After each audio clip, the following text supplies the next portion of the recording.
Hello అండి, అందరికీ నమస్తే. ఈరోజు నేను నీలిమేఘాలలో ఛానల్లో నుంచి ఒక కొత్త రెసిపీతో మీ ముందుకు వచ్చేసాను. అదే తందూరి చికెన్. తందూరి చికెన్ మన ఇంట్లో ఈజీగా ఎలా రెడీ చేసుకోవాలో చూద్దాం.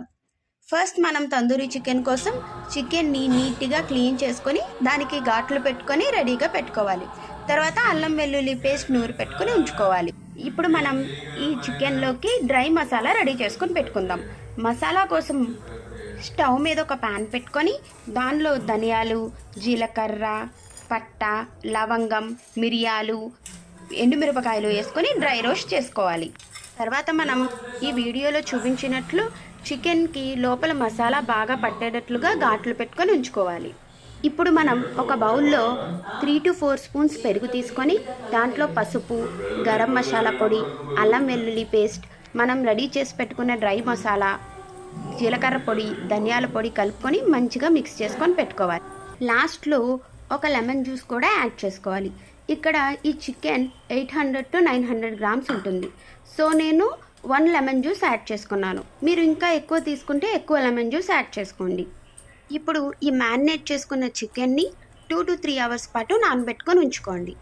చికెన్ నానబెట్టుకున్న తర్వాత ఈ వీడియోలో చూపిస్తున్నట్టు చికెన్ మొత్తానికి ఆయిల్ అప్లై చేసుకోండి.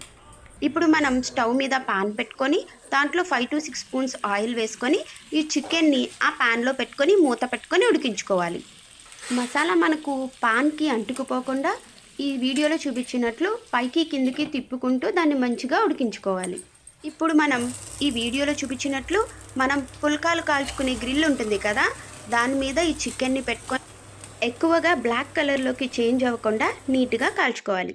తర్వాత మనం ఒక పాన్ పెట్టుకొని దానిపైన 2 to 3 స్పూన్స్ నెయ్యి వేసుకొని అందులో కాజూస్ ఫ్రై చేసుకోవాలి.